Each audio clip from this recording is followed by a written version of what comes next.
Untuk selanjutnya tidak usah saya simpulkan karena sudah jelas MAN Najib memberikan satu pandangan paradigmatik bagaimana kita membaca dan memberikan solusi pembacaan terhadap seluruh problematika kehidupan kita. Oke, untuk yang kedua mungkin pakar sejarah Islam Bapak Agus Sunyoto dipersilakan.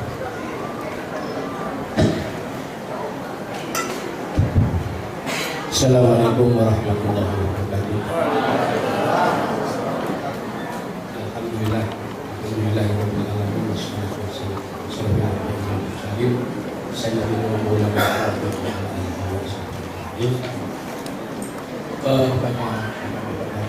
alihi sahabat-sahabat sekalian, kalau kita melihat keberadaan umat Islam dari aspek sejarah, kita mendapatkan satu fakta bahwa Allah itu sebetulnya sangat mencintai umat Islam. Kalau kita melihat dari aspek sejarah dalam kaitannya dengan kehidupan manusia di muka bumi. Ada satu contoh begini, negara-negara di Timur Tengah itu berlimpah kemakmuran karena memiliki cadangan minyak yang luar biasa. Nah, apakah cadangan minyak ini akan abadi? Ternyata tidak. Menurut tulisan Andrew Frank ini orang pengamat internasional, tahun 1996 dia menulis sebuah tulisan panjang yang dia beri judul The Great Game of Caspian Sea Oil, permainan besar di balik minyak laut Kaspia. Menurut Andrew Frank, 30 tahun ke depan, sejak tahun 96, itu artinya kira-kira tahun 2026 sampai 2030, cadangan minyak di Timur Tengah habis. Karena itu harus dicari cadangan minyak di luar Timur Tengah. Dan hasil eksplorasi menunjukkan cadangan minyak terbesar di muka bumi adalah terletak di wilayah sekitar Laut Kaspia, yaitu di negara Azerbaijan, Uzbekistan, Turkmenistan, Kazakhstan, dan Tajikistan. Itu cadangan minyak terbesar. Karena itu menurut Andrew Frank, ke depan nanti Amerika beserta konco-konconya akan menguasai wilayah bekas Uni Soviet, yaitu wilayah yang dapat dikatakan 99% penduduknya beragama Islam. Begitu juga data di negara-negara Islam kayak Indonesia, Malaysia, itu adalah negara-negara yang dilimpahi kekayaan minyak, emas, uranium, dan segala macam sumber daya alam. Masalahnya, ada satu kelompok umat yang tidak dicintai Allah. Mereka tinggal di wilayah yang miskin sumber daya alam, tidak subur, sepanjang sejarahnya dilanda kemiskinan, yaitu dunia Eropa.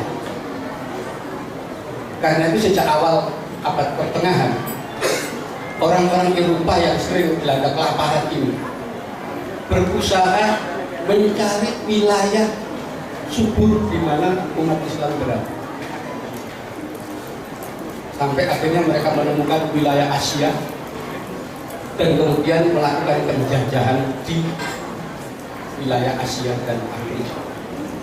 Mereka melakukan pencarian lagi sampai ke Amerika, kemudian melakukan penjajahan dan penguasaan wilayah Australia, New Zealand, semua dikuasai Eropa.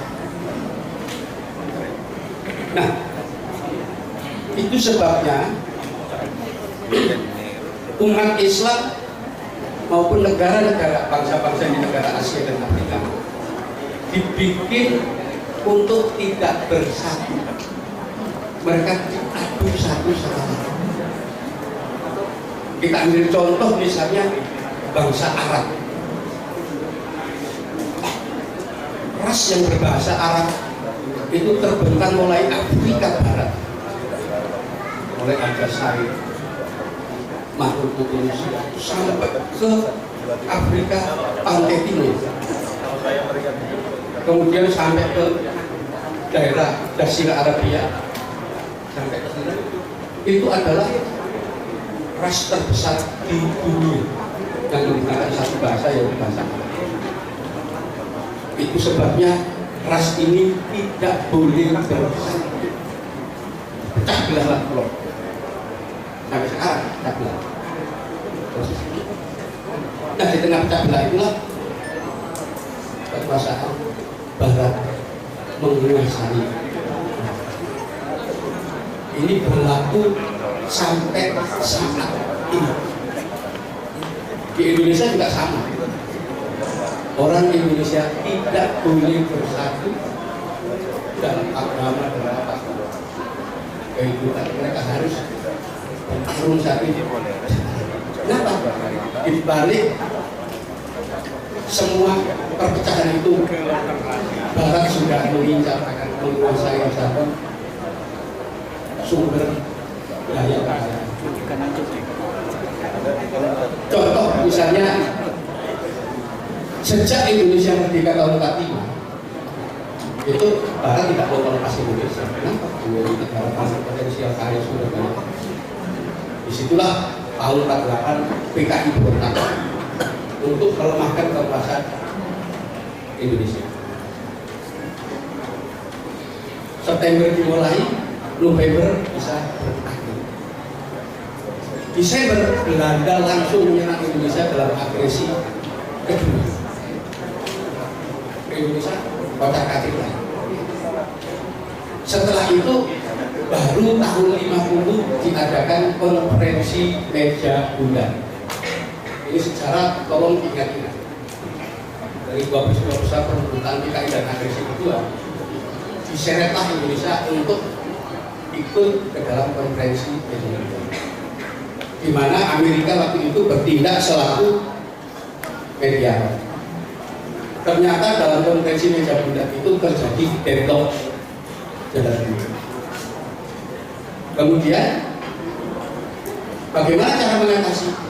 Pihak Belanda menawarkan, kita mau mengakui kemerdekaan Indonesia asalkan Indonesia mau menanggung utang pemerintah Hindia Belanda kepada Indonesia yang besarnya 3,8 miliar dolar. Ini fakta sejarah. Ternyata